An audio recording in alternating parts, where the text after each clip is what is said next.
자, 그럼 준비됐으면 이야기 시작할게. 아니, 얘가 어딜 간 거야? 말도 없이.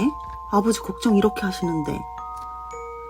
성파구의 한 빌라촌에서 A씨의 이모가 계속해서 문을 두드리고 있었대. 아내는 영어 강사를 하던 당시 40대였던 조카 A씨가 계속해서 연락이 되질 않고 있었던 거야. A씨가 힘든 연애로 고생을 많이 했었나 봐. 그때 사귀었던 남자친구 강씨가 잦은 도박과 이거에 따른 빚, 그리고 별다른 직업이 없어서 A씨의 지갑에 자주 손을 대었대. 그러니까 이에 진저리가 얼마나 나. A씨가 매번 남자친구였던 강씨한테 이런 이유로 이별을 통보를 했는데 그때마다 강씨가 광부를 한 거야. 그래가지고 A씨를 폭행하는 바람에 이러지도 저러지도 못하는 상황이 계속해서 반복이 되었대.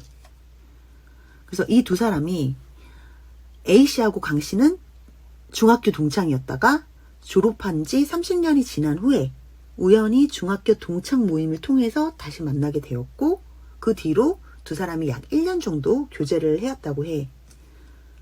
근데 이제 강씨가 도박, 빚, 음주, 그리고 또 심각한 병 증세가 하나 있었는데 그게 바로 의처증 증세였대. 그러니까 A씨가 너무 힘드니까 강씨의 상황하고 이런 성격을 견디다 못해가지고 헤어지자고 말을 하면은 다른 남자가 생겼냐면서 A씨를 그렇게 폭행을 했었나 봐. 지인들도 A씨의 몸에 생긴 상처랑 멍을 보면서 아니 대체 왜 이렇게 맞으면서도 헤어지질 못하냐.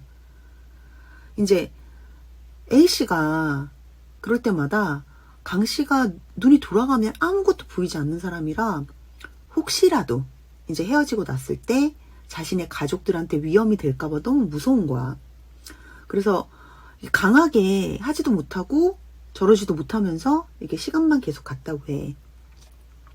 그러다가 이 두 사람이 결정적으로 헤어지게 돼.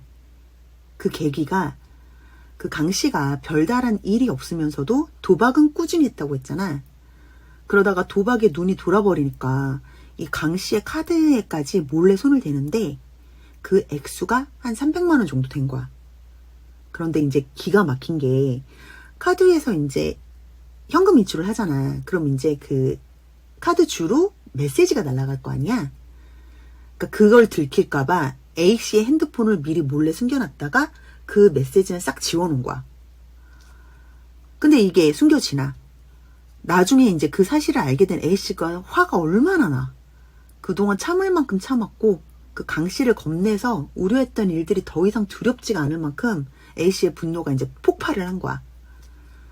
그래서 결국에는 A씨는 강씨를 매몰차게 대해서 이별을 딱 해.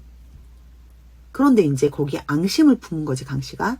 그래서 A씨를 스토킹 비슷하게 하면서 위협을 하게 이르러. 그러니 A씨가 늘 불안하잖아. 이 얘기를 그래서 친아버지랑 친이모한테 털어놓은 거야. 그러고 있다가 A씨가 갑자기 연락이 안 되니 가족들의 걱정이 얼마나 컸겠어. 결국에는 가까이 살고 있던 이모가 A씨를 직접 찾아가게 된 거야. 이게 아까도 얘기했지만 나이가 꽉 찬 조카잖아. 그러니까 이모가 항상 예의를 지켜가지고 주인이 없는 집에는 함부로 들어가지는 않았었지만 이제 A씨가 너무 걱정이 되었던 가족들의 걱정으로 비상열쇠가 있었거든. 근데 그걸로 이렇게 들어가게 돼. 그리고 침대에 놓여진 조카의 휴대폰을 본 순간 이모가 이루 말할 수 없는 불안감에 휩싸이기 시작해. 무서운 거야. 그래서 이모가 바로 전화를 걸어가지고 A씨 아버지를 불러내었어. 한달음을 달려온 아버지가 무서운 느낌이 너무 들어가지고 차마 집안에 있지도 못했대, 이모가. 그래서 밖에 나온 이모랑 같이 다시 A씨의 집으로 들어가게 돼. A씨의 집은 평소 그녀의 성격처럼 단정하게 정리가 잘 되어 있었고 그 배터리가 다 된 핸드폰만 침대에 덩그러니 놓여 있었던 거야. 그리고 빼꼼하게 열려진 장롱 한 구석. 그 문 사이로 무언가 반짝거리기 시작하더래. 그래서 숨을 죽인 아버지랑 이모가 장롱을 살짝 열자 그 안에는 온몸이 나체인 상태로 손발이 타이에 묶여진 채 눈을 부릅뜨고 죽어있는 A씨의 시체가 굴러 떨어져 나와. 아이고, 경찰 이제 수사로 체포가 된 강씨는 A씨가 다른 남자를 만난다고 의심을 해서 살인을 저질렀다고 해. 그러니까 강씨가 A씨가 퇴근하기 기다렸다가 숨어서 있다가 그녀의 뒤통수를 가격을 해서 기절을 시킨 거야. 그리고 강씨에 따르면 기절 이후에 깨어나면은 A씨한테 외도 사실을 추궁할 계획이었는데 자신도 모르게 이 성질이 올라서 그만 살해를 했다고 진술을 했나 봐. 하지만 전문가의 입장은 다른 게 강씨는 범행 전에 이미 대형마트에 들려서 A씨를 가격할 절구공이 있잖아. 그 마늘 빻는 거. 그거랑 플라스틱 타일을 미리 구입을 했어. 그리고 공중 화장실에 들러서 옷까지 갈아입고는 A씨의 집으로 간 거야. 그리고 이 모든 사건 이후에는 본인의 살인 흔적을 깨끗하게 다 지워.